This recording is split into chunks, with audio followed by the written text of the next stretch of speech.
कांद्याचे बाजारभाव 1000 रुपयांच्या आत घसरल्याने संतप्त शेतकरी व पदाधिकाऱ्यांनी लासगाव येथील बाजार समिती आवारात अनोख्या पद्धतीने शोले स्टाईल आंदोलन छेडले। बाजार समिती परिसरातील पाण्याच्या टाकीवर चढून आंदोलकांनी जोरदार घोषणाबाजी करत प्रशासनाचे लक्ष वेधण्याचा प्रयत्न केला। कांद्याला किमान 2000 रुपये प्रति क्विंटल दर मिळावा, तसेच शेतकऱ्यांना तातडीने अनुदान जाहीर करावे अशी मागणी यावेळी करण्यात आली। सध्या बाजारात कांद्याचे सरासरी दर 1000 रुपयांच्या आत घसरल्याने उत्पादक शेतकरी अडचणीत सापडले आहेत। या आंदोलनात शिवसेना, उद्धव ठाकरे तसेच छावा कर्णवीर सेना यांच्या पदाधिकाऱ्यांनी सहभाग घेतला। समांतर बाजारभाव योजना तातडीने लागू करावी अशी मागणीही यावेळी करण्यात आली। नाशिक जिल्ह्यातील 15 आमदारांनी विधिमंडळात विशेष चर्चा आयोजित करून कांद्याच्या प्रश्नावर ठोस भूमिका घ्यावी, अन्यथा तीव्र आंदोलन छेडले जाईल असा इशारा आंदोलकांनी दिला। दरम्यान आंदोलनामुळे बाजार समिती परिसरात काही काळ तणावाचे वातावरण निर्माण झाले होते। प्रशासनाने परिस्थितीवर लक्ष ठेवले असून पुढील घडामोडींवर सर्वांचे लक्ष लागले आहे।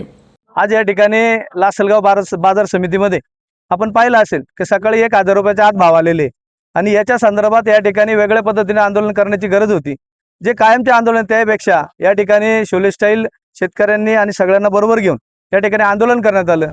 ते आमची एवढीच मागणी होती या ठिकाणी की जे काही 15 आमदार आपल्या विधानसभेमध्ये आहेत नाशिक जिल्ह्यातले, त्या सगळ्याच आमदारांनी फक्त आज वॉकआउट केलं पाहिजे विधानसभेमधून, किंवा आपल्या कांद्याच्या संदर्भात भावांतर योजनेच्या संदर्भात असतील, नाफेडच्या चुकीच्या पद्धतीने खरेदी असेल, या मागण्या घेऊन त्या ठिकाणी लक्षवेधी त्या ठिकाणी मांडल्या पाहिजेत। या ठिकाणी राज्याचे माजी कृषी मंत्री आणि सन्माननीय आमदार कोकाटे साहेबांचा आंदोलन सुरू असताना फोन आला होता।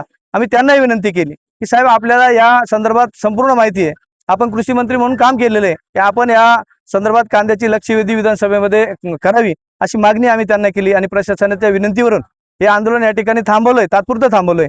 परंतु शासन जर लक्ष देणार नसेल तर याच्यापेक्षा मोठं आंदोलन, उग्र आंदोलन या ठिकाणी केले जातील आणि याची सर्वस्वी जबाबदारी प्रशासनाची राहील। आज लासलगाव कृषी उत्पन्न बाजार समितीमध्ये कुठेतरी वेगळ्या प्रकारचं शोले स्टाईल आंदोलन शेतकऱ्यांच्या माध्यमातून करण्यात आलं।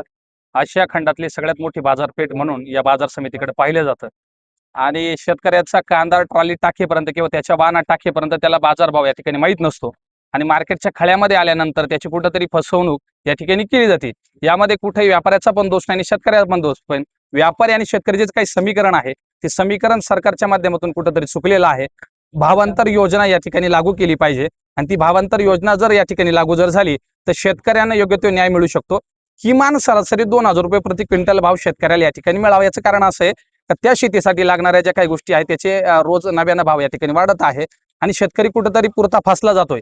मग त्याची जी फसवणूक आहे ही फक्त सरकार थांबू शकतं आणि हा गरीब शेतकरी, कष्टकरी शेतकरी जर सरकारकडे मायबाप म्हणून जर बघत असेल तर त्या मायबापाचं लेकरांना न्याय देण्याचं काम आहे आणि सरकार कदाचित या माध्यमातून, या आंदोलनाच्या माध्यमातून शेतकऱ्यांना न्याय देईल, ही आम्हाला खात्री आहे या ठिकाणी।